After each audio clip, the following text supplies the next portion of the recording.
Jadi minggu ini kita masuk ke materi membaharui pengetahuan industri pariwisata. Pentingnya pengembangan kawasan industri pariwisata dalam meningkatkan pertumbuhan perekonomian membuat serapan tenaga kerja di sekitar daerah wisata setempat, dan industri pariwisata juga adalah penyumbang terbesar pertumbuhan pendapatan di suatu daerah.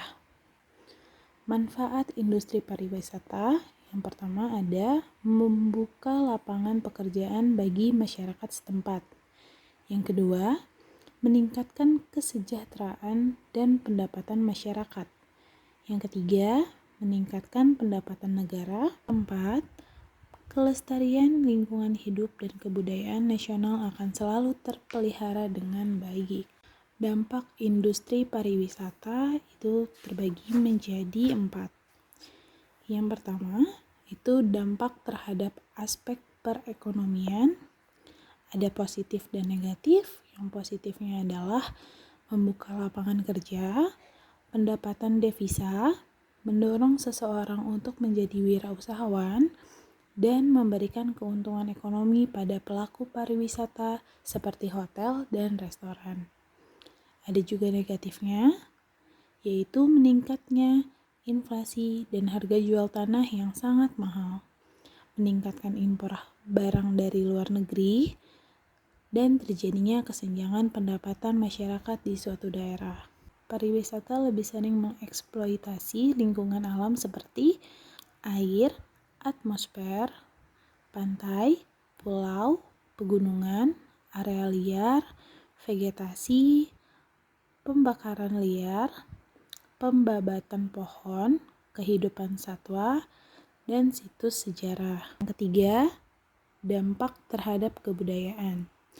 Dampak positif antara lain munculnya kreativitas dan inovasi budaya. Sedangkan dampak negatif yang dikhawatirkan antara lain proses komodifikasi, peniruan, dan profanitas. Yang keempat, adanya dampak terhadap sosial.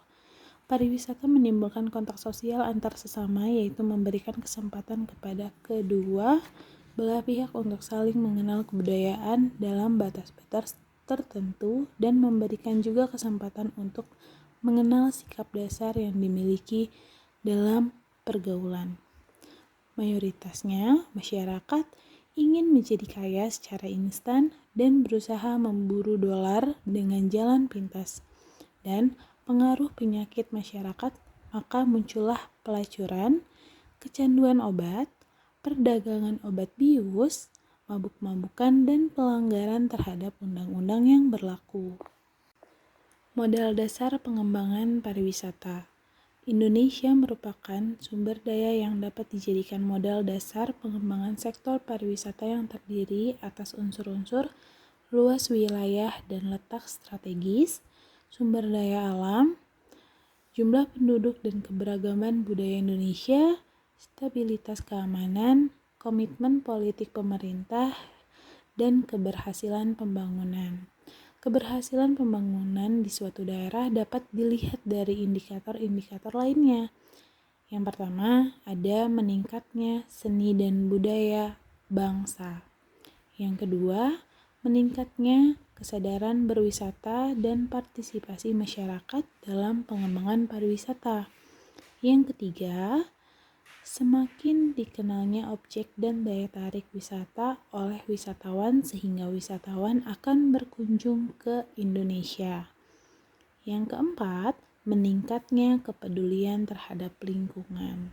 Ada beberapa peran yang bersangkut paut dengan pariwisata. Peran pemerintah dalam pengembangan pariwisata itu adalah menetapkan peraturan tentang pengembangan kawasan pariwisata, menyediakan infrastruktur pariwisata, membuat kebijakan fasilitas, fiskal, pajak, kredit, dan izin usaha, melakukan pengamanan dan kenyamanan pariwisata, memberikan jaminan kesehatan, memberikan penguatan kelembagaan pariwisata, melakukan pendampingan dan promosi pariwisata, menentukan regulasi persaingan usaha dan pengembangan sumber daya manusia. Ada yang namanya peran masyarakat dalam pengembangan pariwisata. Ada beberapa peran. Yang pertama, menjadi pemandu wisata. Yang kedua, menjadi pelaku usaha pariwisata. Yang ketiga, mengaktualisasikan budaya masa lalu. Yang keempat, mengembangkan lembaga pariwisata. Peran masyarakat dalam pengembangan pariwisata sangat mempengaruhi kenyamanan wisatawan untuk berkunjung ke suatu daerah tujuan wisata. Maksudnya, dengan adanya masyarakat daerah sana lebih mudah menjelaskan, karena kan mereka emang asli orang sana nih, jadi kayak lebih lebih tahu lah semuanya tentang wisata itu. Jadi makanya di situ ada yang kayak menjadi pemandu wisata, pelaku usaha pariwisatanya, dan lain-lain. Jadi itu adalah materi untuk hari ini. Ada tadi manfaat industri pariwisata, dampak-dampaknya, dan peran-peranannya. Untuk besok kita masuk ke materi sarana dan prasarana pariwisata. Selamat mengerjakan. Thank you.